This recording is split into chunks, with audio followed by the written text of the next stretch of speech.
Salut, c'est Lo du Centre de pédiatrie sociale au Coin de ma rue. Aujourd'hui, je te parle des écrans et des tout-petits.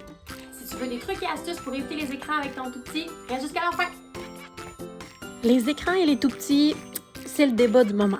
La patte patrouille, c'est bien le fun, mais pour les bébés de 0 à 2 ans, trop d'écran, ça risque de ralentir leur développement, surtout celui du langage.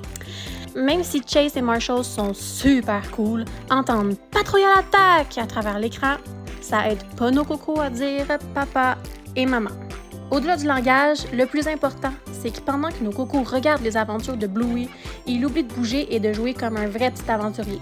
Le problème, c'est que les écrans ne font pas marcher les muscles ni l'imagination. Pas de panique, ça veut pas dire qu'on doit bannir la patte patrouille, Bluey ou la Reine des Neiges. Le secret, c'est l'équilibre.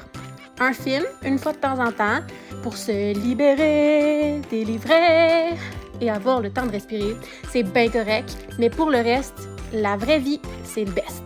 Comme ça, nos bébés pourront devenir des super-héros de la vie réelle et ça, c'est pas mal chouette. C'est pas la solution miracle qui va tenir ton coco occupé pendant des heures, comme le ferait Moana, mais je te propose quand même quelques idées d'activités qui te permettront de souffler un peu.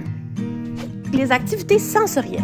Fouille tes armoires, ton bac de recyclage pour trouver des sacs Ziploc, des pots, des bouteilles vides. Utilise tout ce que tu as sous la main pour créer des sacs avec différentes textures ou des pots qui font différents sons. Je te laisse ici quelques exemples. Ensuite, les activités sensorielles comestibles à partir de 6 mois ou à partir du moment où ton bébé peut manger des choses solides.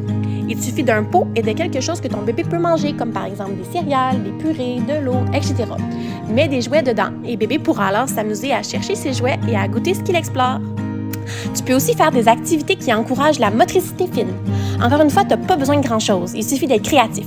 Par exemple, en utilisant des pots ou des rouleaux de papier de toilette, tu peux faire quelques trous et insérer des rubans. Ton coco pourra alors s'amuser à tirer dessus et pratiquer à coordonner ses doigts. Pour plus d'idées, je t'invite à consulter le lien en barre d'infos qui regroupe une panoplie d'idées et d'activités à faire avec les tout-petits. Et pour toute question, n'hésite surtout pas à contacter nos super intervenants du Centre de pédiatrie sociale. Vous êtes toujours les bienvenus chez Au Coin de ma rue.